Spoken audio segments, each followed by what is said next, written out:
I grew up in South Texas, where I've lived all my life.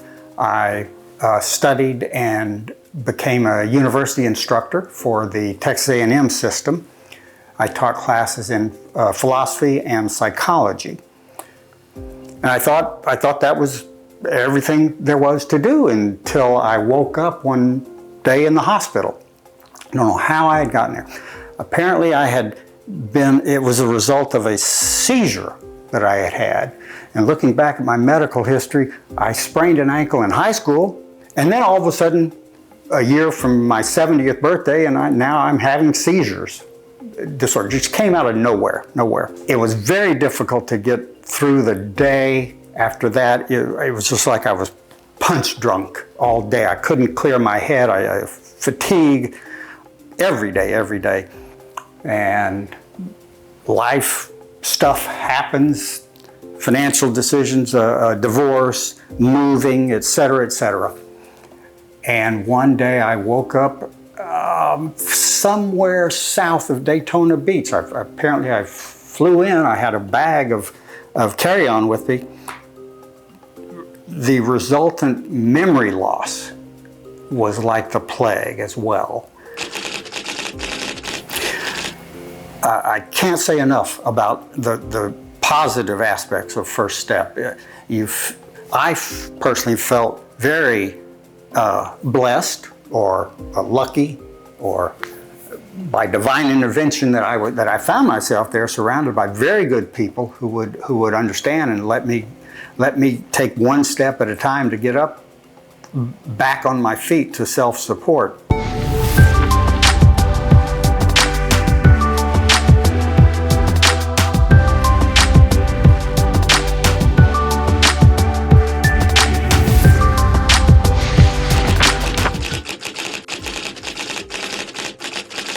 Oh, it was hard.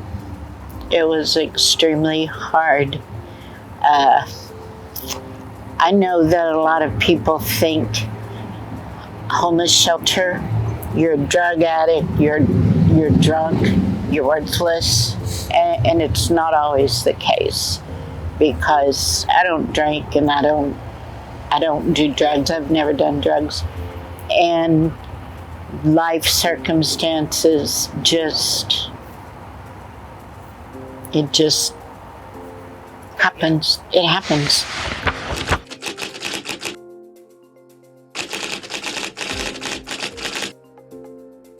It was miserable. And then I ended up, I met somebody who said, "Oh, well, look, you could park in the driveway at our house if you want and stuff, okay?" Because it was tough trying to find a place to park at night where you weren't going to get picked up by the police. So it was just like, it just kept getting, when I thought I was at the bottom, God just showed me another level down that I could sink down to and stuff.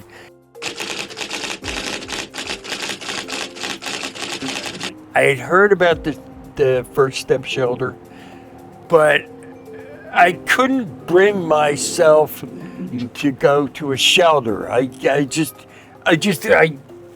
couldn't bring myself to do it. I called a representative. I called the police first, and then the police got me hooked up, got me in there that day. Okay, and I went there that day, and I sucked it all up, and after a day, I got moved inside because I was in the outside area at first. Well, I got moved inside, and then once I was in there after a day or so, I said to myself, wow, this ain't half bad at all. That was all in my mind, the trauma that I was putting myself through. It wasn't even like that at all. It was not like that at all. It was not. It wasn't a nightmare.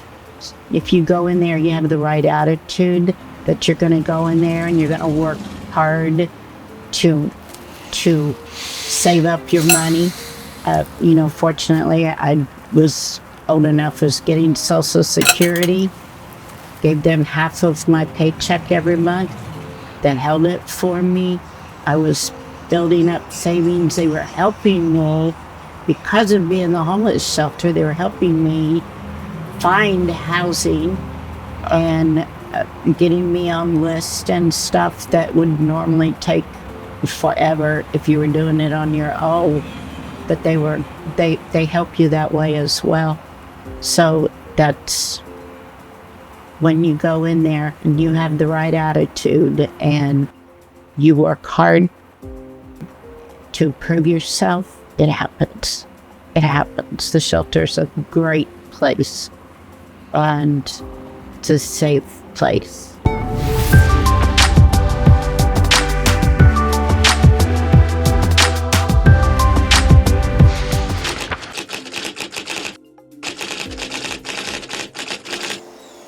Any other average life. Went through some rough patches, but I turned around and kind of consolidated debt that was left upon me. And I got myself together and said, hey, I'm leaving. So I moved out here and everything was going great until the woman literally tried to go up on the rent sky high. Something that it wasn't worth it and I couldn't afford it. And I decided to put my stuff in storage and go into the shelter. Me going into the shelter was kind of a big breakthrough for me, to be honest. I decided to take that choice to go in there to make myself a little bit better because I seen that I was downing, spiraling down, and it wasn't from drugs or anything like that. It's just a lot of the things that was happening in my life. So I was like, okay, God is trying to tell me something. So do what you need to do so that you can get better, and then you'll be able to help other people. And that's what I did. And First Step Shelter was a lifesaver. It was a lifesaver.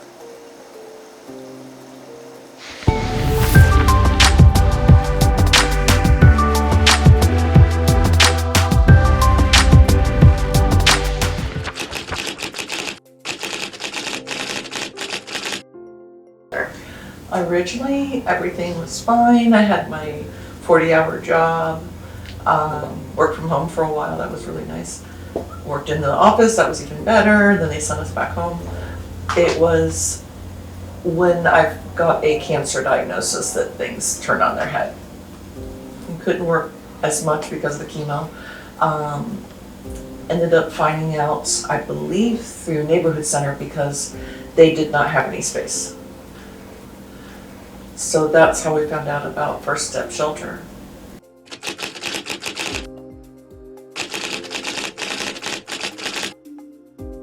I think my biggest struggle before getting into the First Step Shelter that helped, or didn't help, but that put me on the road to getting into the First Step was that I was struggling with constant unemployment and not ever having an answer of why I was struggling with it, just having a job, loving the job, and then for some reason finding a reason to resent it to the point where either they or I would choose to end it earlier than it should. It was a shock. Yeah, I read up about shelters before going in. Of course, that just scares you. Of course. Because a lot of shelters are not safe. They're scary. But it was more so a rehousing program than it was a traditional shelter, which made a lot of difference. I'm fine with rules. I can thrive with rules. It lets me know what to expect. They put those rules in your life that you can adjust to make it outside as well. They help you to save money. They were, because the requirements to get the job that you need to get. And it was really a lot different than I was expecting. I felt safe. When we entered the First Step, when I heard the phrase half of a paycheck, I was worried at first because I was like, how am I going to save? How am I going to do anything but be stuck in a rut and either going from shelter to shelter or being stuck at this one or just ending up not back on the streets, but out in the streets. And And I didn't realize at first that what they're doing is helping you learn the self-discipline with your money and learning how to save your money, not just save your money, but what to use your money for after you save it. They're using your money for you and your future. It wasn't being used against me in any way, that they really are there to help you use your money in a wise way where it becomes an investment, not just disappear and you become stuck in the same situation that you were in. So it was really good to know, like, it's not just a place that puts people in and collects from them or collects from the government and, you know, tries to put as many heads as they can to get as much in their pockets. They're there for their community, they're there for their neighboring community, and they're actually there to make like a progress happen, not just a repetitive cycle, because there actually is, you know, learning self-discipline, learning things that you didn't know before you went in there. And so exiting, you now have knowledge and you now understand why you were there in the first place to help not get back in there.